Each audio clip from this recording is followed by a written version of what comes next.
Hey there, friends. So, yesterday was very interesting. I should say last night. We spoke about the power of Christ and what he revealed to us in the tarot reading and how we can actually manifest with Christ. So, it's interesting that the card that came out this morning, which very much is in line with what we were talking about on manifesting with Christ.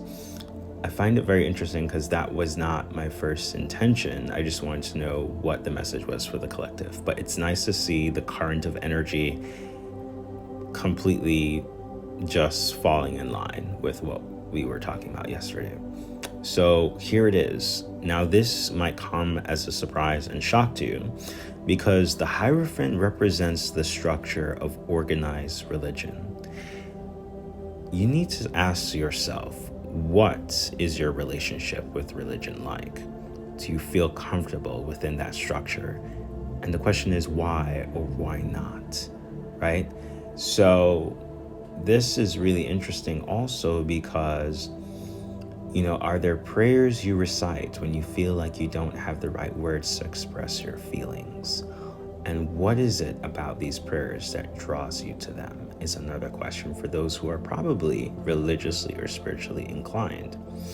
Now, the Hierophant is a revealer of mysteries. And do you feel like religion reveals mysteries for you? Why or why not? You need to reflect on the idea that you are part of the dwelling place of God. How does that change your perception of yourself and your life? Another thing to keep in mind is that the Hierophant is showing us that religion holds a key, a very systematic approach to unlocking certain things that are hidden from us. These are the keys, right? The keys that are given to Peter. And Peter, there's a succession of the popes. So very interesting. I told someone that the tarot, it's built upon Jewish and Christian mysticism. And what's really interesting is that this is showing us that we can have a complete initiation into the mysteries of God through the church, an ancient magical order that is also connected to the Divine Mother, because right here we have Virgin, Mother, and Queen, right? We also have right here the Papal Hat, which is the threefold initiations of the Father, Son, and Holy Spirit. So there's a lot that's going on in here. The tarot is actually a roadmap of the universe through the initiation of the Bible, Torah. That's why it's called the tarot. So essentially what you're doing is you're looking through a picture map of the Bible to figure out life.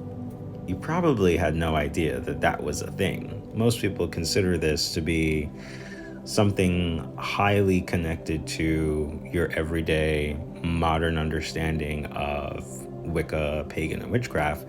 But this stuff is a lot more older. It's more in tune with the alchemy understanding of the Bible. So that might be for another conversation that leads down a lot of rabbit holes and a lot of controversy. But the good thing is that this brings us into synchronistic moments, is what Mother Mary is saying. It brings us hope when we actually have this structure that religion provides us and a main line, right? Now, there are people who grew up in traditions and religions and so on and so forth, and they didn't get these connections. They, were there, but they didn't really get initiated, right? So if you'd like to have like a further discussion on that, there's a great book I can highly recommend to you, and just privately message me, and hope to hear your thoughts. And I think this leads to a lot of interesting discussions. All right, enjoy.